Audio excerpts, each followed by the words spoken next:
আসসালামু আলাইকুম। ক্লাস 7 তোমাদের মানুষের খাদ্য এই চ্যাপ্টারটার বিভিন্ন টপিক নিয়ে আমরা আলোচনা করছিলাম। তো আজকে আমরা খাদ্য তৈরিতে জল ও আলোর ভূমিকা এটা নিয়ে আলোচনা করব। তো এই খাদ্য বলতে আমরা সাধারণত বুঝি, আমরা তো নিজেদের খাদ্য নিজেরা তৈরি করতে পারি না। একমাত্র খাদ্য তৈরি করতে পারে কে না, আমাদের পৃথিবীতে একজনই উৎপাদক আছে, সেটা হচ্ছে কি সবুজ উদ্ভিদ।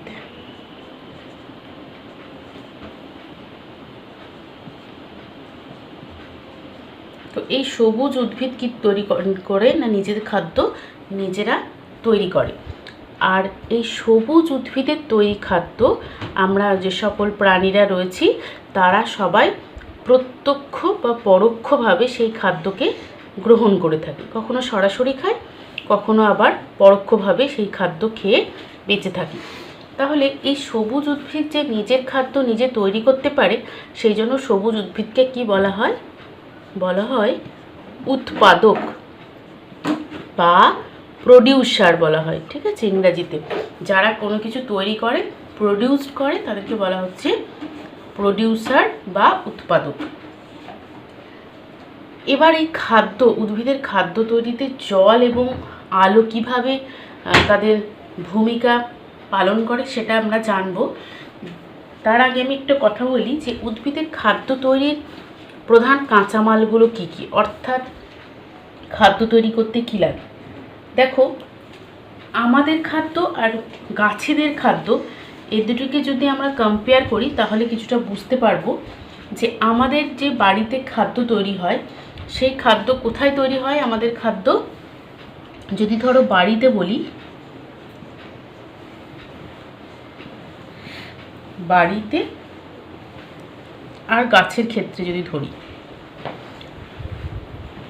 আমাদের বাড়িতে খাবার কোথায় তৈরি হয় না, 1 নম্বর আমরা বলতে পারি রান্নাঘরে খাবার তৈরি হয়, তাই না? আর গাছেদের কোথায় খাবার তৈরি হয়? গাছেদের কিন্তু সমস্ত সবুজ অংশেই হয়, তবে সবথেকে উপযুক্ত স্থান হচ্ছে সবুজ পাতা। তাহলে উদ্ভিদের রান্নাঘর কাকে বলতে পারি না, পাতাকে, সবুজ পাতা অর্থাৎ ক্লোরোফিল যুক্ত পাতা। আমাদের রান্না করতে কি কি লাগে, কি কি উপকরণ লাগে? ধরো চাল, ডাল, তাই না, আলু, বিভিন্ন ধরনের সবজি, মাছ, মাংস, তুমি যা রান্না করো, ইত্যাদি ইত্যাদি। আর উদ্ভিদের যে খাদ্য তৈরি করতে কি কি লাগে সেটা আমাদের অবশ্যই জানা দরকার। একটু আগে বলছিলাম উদ্ভিদের খাদ্য তৈরির কাঁচামালগুলো কি কি, তো সেগুলো হচ্ছে কি কি না, এক হচ্ছে যেটা আমি প্রথমেই লিখেছি আলো এবং জল। তাহলে আলো, খাদ্য তৈরি করতে লাগে 1 নম্বর আলো। 2 নম্বর কি লাগে না, গাছের ক্লোরোফিল কণা। উদ্ভিদ দেহে এক ধরনের ক্লোরোফিল নামক কণা থাকে, এই কণা থাকার জন্যই গাছ কি হয়, সবুজ রঙের হয়। এই ক্লোরোফিল কণা কিন্তু উদ্ভিদের খাদ্য তৈরির জন্য দরকার। যদি ক্লোরোফিল না থাকে তাহলে উদ্ভিদটা কি হবে, সবুজ হবে না। আর সবুজ না হলেই উদ্ভিদ খাদ্য তৈরি করতে পারবে না। তাহলে কারণ খাদ্য তৈরিতেই ক্লোরোফিলের বিশেষ ভূমিকা আছে। তাহলে আলো হলো, ক্লোরোফিল হলো, আর কি হলো 3 নম্বর ওপরে আমি লিখেছি জল। আর 4 নম্বর হচ্ছে কি, পরিবেশের মধ্যে যে কার্বন ডাই অক্সাইড আছে, কার্বন ডাই অক্সাইড গ্যাস, সেই কার্বন ডাই অক্সাইড গ্যাস লাগে। ঠিক আছে, তাহলে এই 4টে কাঁচামাল বা এই 4টে প্রধান উপাদান হচ্ছে উদ্ভিদের খাদ্য তৈরির প্রধান উপাদান। আর আমাদের রান্নার পর কি কি তৈরি হয় যদি কম্পেয়ার করি, আমাদের রান্নার পরে কি তৈরি হয় বলতো? ভাত তৈরি হলো, চাল থেকে ভাত। ডাল থেকে কি হলো, ডাল তৈরি হলো। আলু সবজি দিয়ে কি হলো, তরকারি হলো, বিভিন্ন ধরনের তরকারি। তারপরে তুমি যদি মাছ রান্না করো, মাছের ঝোল, মাছের ঝোল হতে পারে, মাংস কষা হতে পারে, বিভিন্ন ধরনের তরকারি আমরা রান্না করে থাকি। কিন্তু উদ্ভিদের যে এন্ড প্রোডাক্ট বা খাদ্য তৈরিতে খাদ্য তৈরির পরে যে উপাদানগুলো পাওয়া যায় সেগুলো কি না শর্করা জাতীয় খাবার। প্রথম যেটা পাওয়া যায় সেটা হচ্ছে শর্করা জাতীয় খাবার, যেটাকে বলি আমরা গ্লুকোজ। কি বলবো? গ্লুকোজ। ঠিক আছে। আর 2 নম্বর হচ্ছে পাই আমরা উদ্ভিদের খাদ্য তৈরির ফলে অক্সিজেন। আর কি পাই? 3 নম্বর পাই উপজাত বস্তু রূপে জল। দেখো, উদ্ভিদ খাদ্য তৈরি করে এই 3টে উপাদান নিয়ে, আর এই 3টে উপাদান, এই 4টে উপাদান নিয়ে তৈরি করে, এই 3টে উপাদান আমাদেরকে দেয়। তো শর্করা জাতীয় খাদ্য, এই যে গ্লুকোজ, এটাই হচ্ছে মেন প্রোডাক্ট। এই প্রোডাক্টটা বা এই উপাদানটা অন্যান্য সমস্ত প্রাণীদের, যারা আমরা খাদ্য তৈরি করতে পারি না, যারা আমরা খাদ্য, তারা এই উৎপাদকের ওপর নির্ভরশীল হয়। এই খাদ্যটাই আমরা প্রত্যক্ষ এবং পরোক্ষভাবে খেয়ে থাকি। আর অক্সিজেনের কথাটা তো বলার কিছুই নেই, কারণ দেখো আমাদের জীবনের অমূল্য একটা সম্পদ হচ্ছে কি? অক্সিজেন।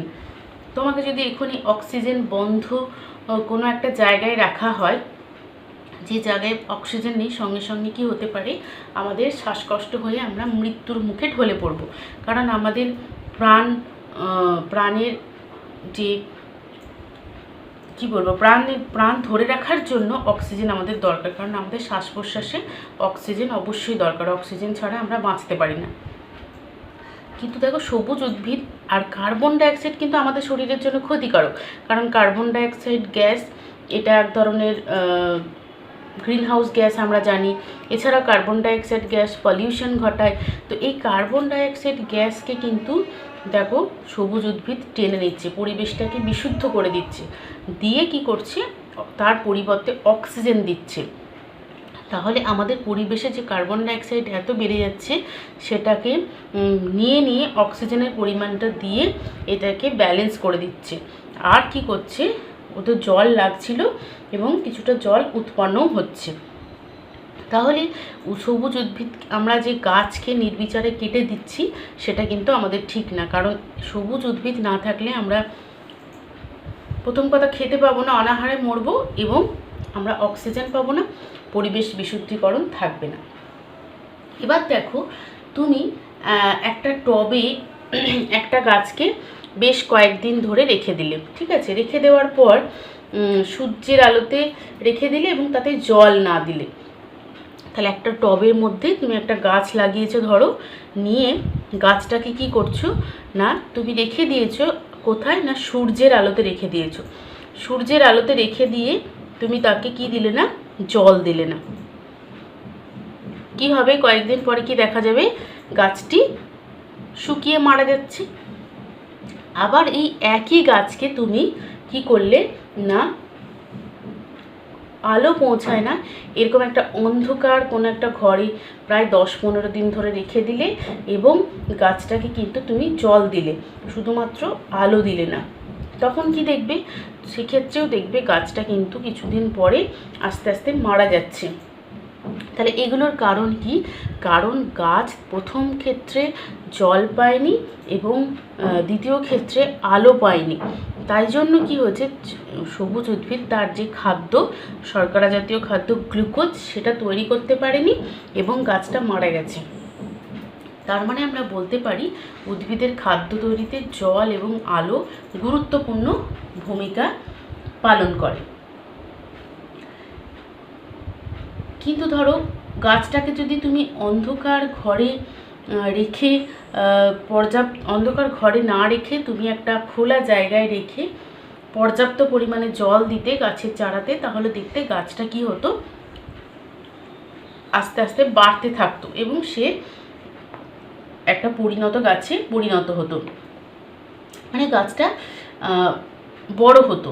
তাহলে গাছের জল আর আলোর প্রয়োজনটা কেন হচ্ছে? খাদ্য তৈরির জন্য, তাই না? তাহলে গাছ থেকে আমরা যে সমস্ত খাদ্য পায় সেটা কিসের উপর নির্ভর করে না উদ্ভিদের খাদ্য তৈরিতে যে সমস্ত উপাদানগুলো লাগে, অর্থাৎ আলো, জল, ক্লোরোফিল, তাই না, কার্বন ডাইঅক্সাইড, এগুলো। এবার দেখো উদ্ভিদ যে খাবার তৈরি করে, সেই খাবার তৈরিতে জল যে নেয়, প্রথমে আমরা জলের কথা বলি। জল উদ্ভিদ কোথা থেকে পায় খাদ্য তৈরি করতে গেলে? তাহলে যারা স্থলজ উদ্ভিদ, যারা স্থলে থাকে, সেই স্থলজ উদ্ভিদরা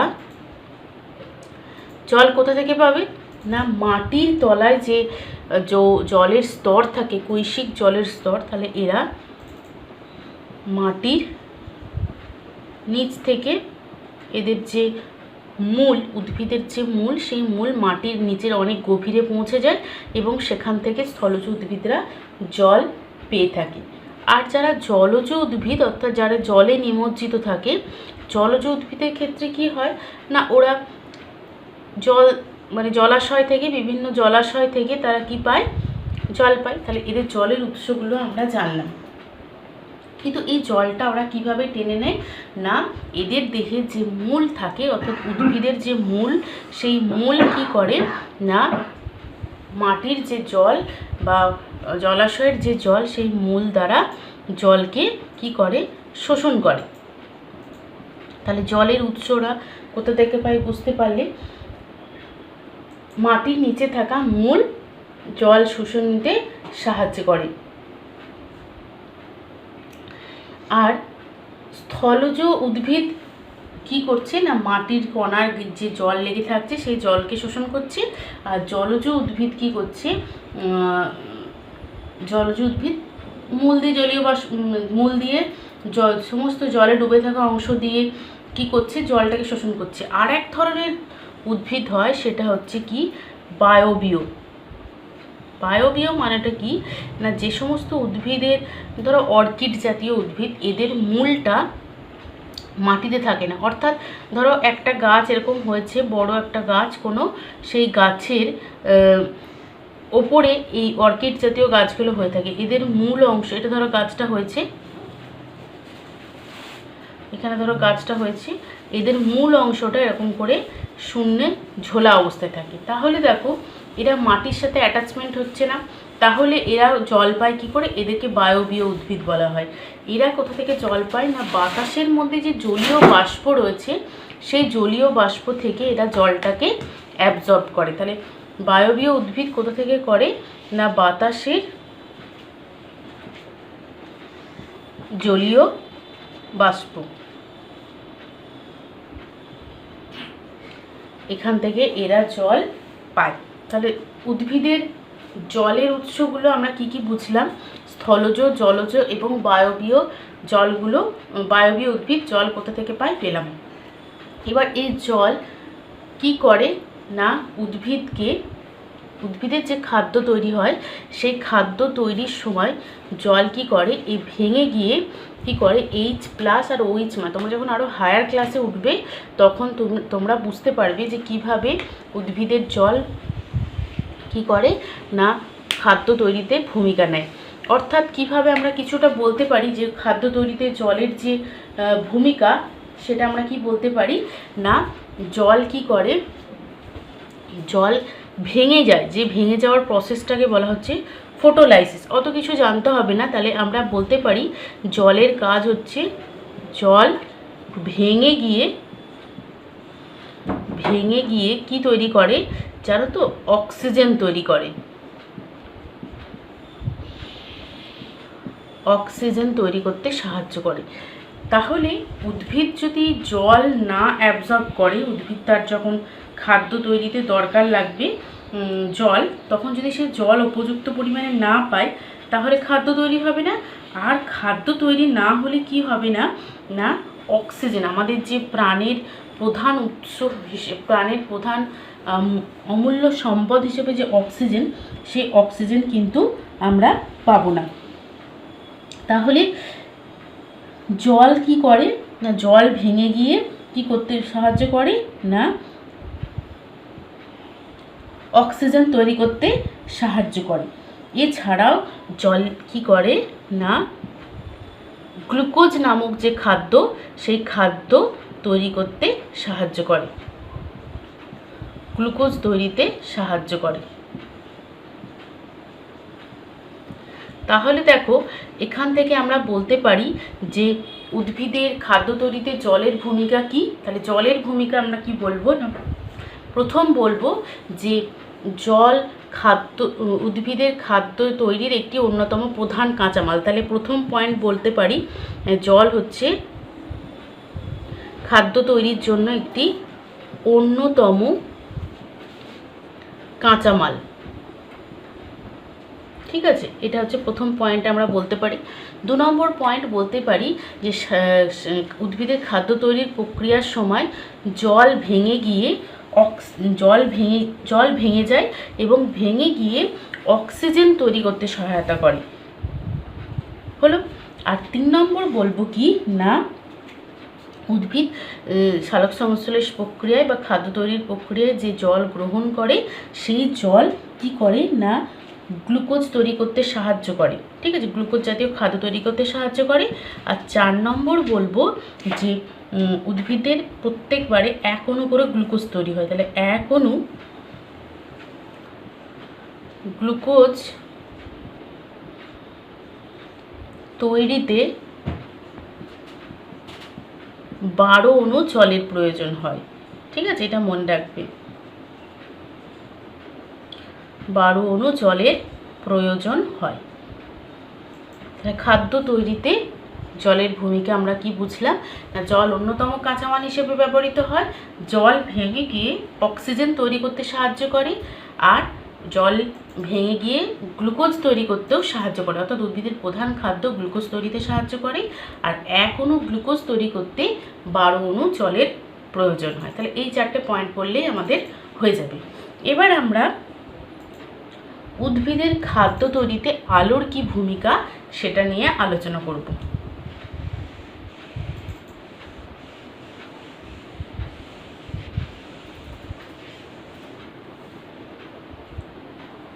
দেখো আমরা একটু পরীক্ষা করে দেখেছিলাম যে একটা গাছে একটা চারা গাছকে রেখে দিয়েছিলাম একটা টবের মধ্যে নিয়ে, ওটাকে একটা যদি অন্ধকার ঘরে রেখে দিচ্ছিলাম জল দিলেও, কিন্তু 10-15 দিন পরে দেখলাম আলোর ছাড়া গাছটি মারা গেছে। কেন বলো তো? কারণ এখানে উপযুক্ত পরিমাণে আলো পায়নি। কারণ আমরা জানি উদ্ভিদের খাদ্য তৈরির যে সমস্ত উপাদান কাঁচামাল বা উপাদান লাগে তার মধ্যে আলো একটা অন্যতম প্রধান কাঁচামাল। তো আলোর ভূমিকা জানার আগে আমরা উদ্ভিদের খাদ্য তৈরির যে প্রক্রিয়া সেই প্রক্রিয়াটাকে কি বলি না সালোক সংশ্লেষ। উদ্ভিদ যে প্রক্রিয়ায় খাদ্য তৈরি করে তার নাম কি সালোক সংশ্লেষ। ঠিক আছে, তা দেখো সালোক সংশ্লেষ কথাটাকে যদি আমরা ভাঙি তাহলে কি হবে বলো তো? সালোক যুক্ত সংশ্লেষ, অর্থাৎ সালোক যুক্ত সংশ্লেষ, দুটো মিলিয়ে হচ্ছে সালোক সংশ্লেষ। আবার যদি সালোক কথাটাকে ভাঙি তাহলে কি হবে বলো তো?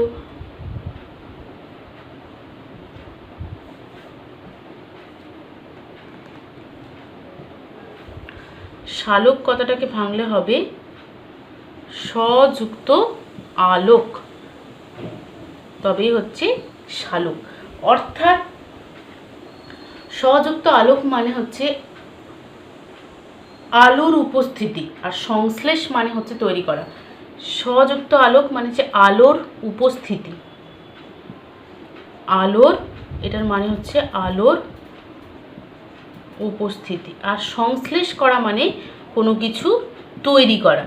তাহলে আলোর উপস্থিতিতে কোনো কিছু তৈরি করার নামই হচ্ছে সালোক সংশ্লেষ। তার মানে বুঝতে পারছো সালোক সংশ্লেষ প্রক্রিয়াটা কিন্তু আলো অনেক বেশি দরকার, কারণ আলো ছাড়া সালোক সংশ্লেষ প্রক্রিয়া হতে পারে না। তো এই আলো উদ্ভিদ পায় কোথা থেকে না? সমস্ত উদ্ভিদ, স্থলজ, জলজ, বায়বীয় যত রকমের উদ্ভিদ আছে সমস্ত রকমের উদ্ভিদের আলোর উৎস কি? জলের উৎস আমরা বিভিন্ন উদ্ভিদের ক্ষেত্রে বিভিন্ন দেখেছিলাম। স্থলের যে উদ্ভিদের ক্ষেত্রে দেখেছিলাম কি মাটির কৈশিক জল বা মাটির নিচে যে জল থাকে, জলজ উদ্ভিদের ক্ষেত্রে জলে পুরো অংশটা নিমজ্জিত থাকে, সেখান থেকে জল পেয়ে যায়, আর বায়বীয় উদ্ভিদরা জলীয় বাষ্প পেয়েছিল। কিন্তু স্থলজ, জলজ, বায়বীয় সমস্ত উদ্ভিদের আলোর উৎস বলবো কি না সূর্যালোক বা সূর্য। তাহলে এই সূর্যের আলো থেকেই কিন্তু উদ্ভিদ আলো পায়।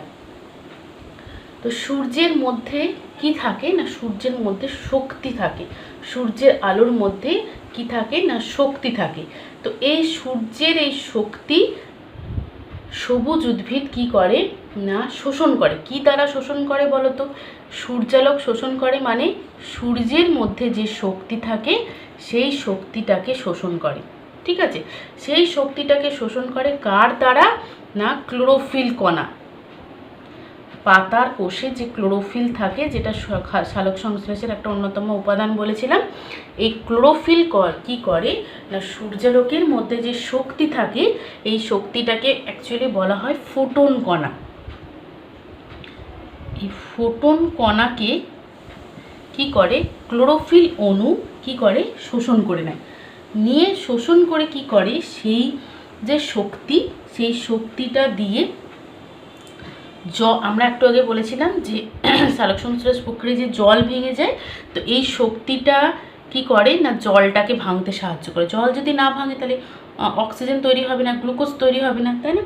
তাহলে আলোর উৎস আমরা জানলাম সূর্যালোক, আর সূর্যালোকের আলো থেকে কি নেয় অ্যাকচুয়ালি শক্তি বা ফোটন কণা নেয়। এই শক্তি বা ফোটন কণা কার দ্বারা নেয়? ক্লোরোফিল কণা, ক্লোরোফিল অণুর দ্বারা নেয়। তাহলে সালোক সংশ্লেষ প্রক্রিয়ায় আমরা যদি আলোর ভূমিকা বলি তাহলে প্রথম কি বলবো, এই একইভাবে যে এটা সূর্যালোক হচ্ছে অন্যতম প্রধান কাঁচামাল একটা বলতে পারি। তাহলে এটা হচ্ছে 1 নম্বর বলতে পারি, এটা হচ্ছে প্রধান কাঁচামাল, 1 নম্বর পয়েন্টটা তুমি বলতে পারো। 2 নম্বর পয়েন্ট কি বলতে পারো যে উদ্ভিদের যে খাদ্য তৈরি হচ্ছে অর্থাৎ গ্লুকোজ তৈরি হচ্ছে, সেই গ্লুকোজ তৈরি করতে গেলে সূর্যালোকের ফোটন কণা, 2 নম্বর পয়েন্ট বলবে সূর্যালোকের ফোটন কণা শোষণ করে সেই ফোটন কণার মধ্যে যে শক্তি থাকছে সেই শক্তিটাকে এটিপি অণুর মধ্যে রাসায়নিক শক্তিরূপে আবদ্ধ করে রাখে। একটু কঠিন মনে হলেও বোঝার চেষ্টা করো, বুঝতে পারবে। যেহেতু তোমাদের সালোক সংশ্লেষ প্রসেসটা ইন ডিটেলস নেই, তোমরা এখন 7-এ পড়ো, 9-এ গিয়ে আরও ডিটেলসে বুঝতে পারবে। তো তাহলে সূর্যালোকের ভূমিকা যদি বলি তাহলে আমি সহজভাবে বলতে পারি এটা একটা প্রধান কাঁচামাল। 2 নম্বর সূর্যালোকের ফোটন কণা, এত কঠিনভাবে না বলে বলবে 2 নম্বর বলবে সূর্যালোকের ফোটন কণা শোষণ করে কি করে সেই শক্তিকে রাসায়নিক শক্তিরূপে আবদ্ধ করে। কোথায় করে বলার দরকার নেই, রাসায়নিক শক্তি রূপে আবদ্ধ করে। তাহলে 1 নম্বর পয়েন্ট আমরা বললাম এটা একটা প্রধান কাঁচামাল, 2 নম্বর হচ্ছে সূর্যালোকের ফোটন কণা শোষণ করে রাসায়নিক শক্তিরূপে আবদ্ধ করে। 3 নম্বর কি বলবো না এই শক্তি পরে খাদ্যের মধ্যে সঞ্চিত হয়। কি রূপে? স্থৈতিক শক্তিরূপে, যেটা পরবর্তীকালে আমরা গতিশক্তিরূপে। তাহলে 3 নম্বর পয়েন্ট আমরা কি বলতে পারি? 3 নম্বর পয়েন্ট হিসেবে বলতে পারি রাসায়নিক শক্তি খাদ্যে, উদ্ভিদের তৈরি যে গ্লুকোজ জাতীয় খাদ্যের মধ্যে কি শক্তিরূপে? স্থৈতিক, যে শক্তিটা সঞ্চিত আছে, স্থৈতিক শক্তিরূপে আবদ্ধ হচ্ছে। ঠিক আছে, তাহলে উদ্ভিদের খাদ্য তৈরিতে সালোক সংশ্লেষ প্রক্রিয়ার কি সূর্যালোকের কি ভূমিকা বা আলোর কি ভূমিকা যদি আমরা বলি তাহলে বলবো যে উদ্ভিদের খাদ্য তৈরির প্রধান কাঁচামাল হিসেবে আলো, প্রধান কাঁচামাল হচ্ছে আলো। 2 নম্বর বলবে সূর্যালোকের যে সূর্যালোক থেকে ক্লোরোফিল ফোটন কণা শোষণ করে রাসায়নিক শক্তিরূপে আবদ্ধ করে। 3 নম্বর বলবে এই সূর্যালোকের এই শক্তি খাদ্যের মধ্যে বা ফোটন কণার যে শক্তি, সেই শক্তি খাদ্যের মধ্যে স্থৈতিক শক্তিরূপে সঞ্চিত হয়। আমরা যে খাদ্য খাই, তাই না, খাদ্য কেন খাই? শক্তি পাওয়ার জন্য। আসলে সেই শক্তি কোথা থেকে পাচ্ছি? এই যে সূর্যালোকের যে শক্তি, সূর্যালোকের শক্তিটাই তো আলটিমেটলি খাদ্যে কনভার্ট হচ্ছে, খাদ্যের মধ্যে সঞ্চিত হচ্ছে স্থৈতিক শক্তিরূপে। যখন আমরা এই খাদ্যটা খাচ্ছি তখন সেই স্থৈতিক শক্তি মানে সঞ্চিত শক্তিটা যখন আমরা খাওয়ার পর সেই খাদ্যটা ভেঙে এনার্জিতে কনভার্ট হচ্ছে, শক্তিতে কনভার্ট হচ্ছে, তখন আমরা সেই খাদ্য, সেই শক্তি দিয়ে কি করছি? হাঁটছি, চলছি, কথা বলছি, আমাদের যে শারীরবৃত্তীয় কাজগুলো, দৈনন্দিন কাজগুলো, সেগুলো আমরা করতে পারি। তাহলে এই টপিক থেকে আমরা কি কি প্রশ্ন পড়ব না, এখান থেকে আমরা প্রশ্ন পড়ব যে উদ্ভিদের, সবুজ উদ্ভিদের না গাছের খাদ্য কোথায় তৈরি হয়? সবুজ পাতাতে। বা গাছের রান্নাঘর কাকে বলা হয় এটাও বলতে পারো। 2 নম্বর প্রশ্ন হবে যে উদ্ভিদের খাদ্য তৈরিতে প্রয়োজনীয় উপাদানগুলির নাম লেখো।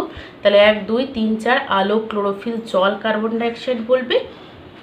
আর 3 নম্বর কোয়েশ্চেন আসবে যে উদ্ভিদের খাদ্য তৈরি প্রক্রিয়াতে কি কি তৈরি হয়। তাহলে প্রধান শর্করা জাতীয় খাবার গ্লুকোজ তৈরি হয়, 2 নম্বর অক্সিজেন তৈরি হয়, 3 নম্বর জল তৈরি হয়।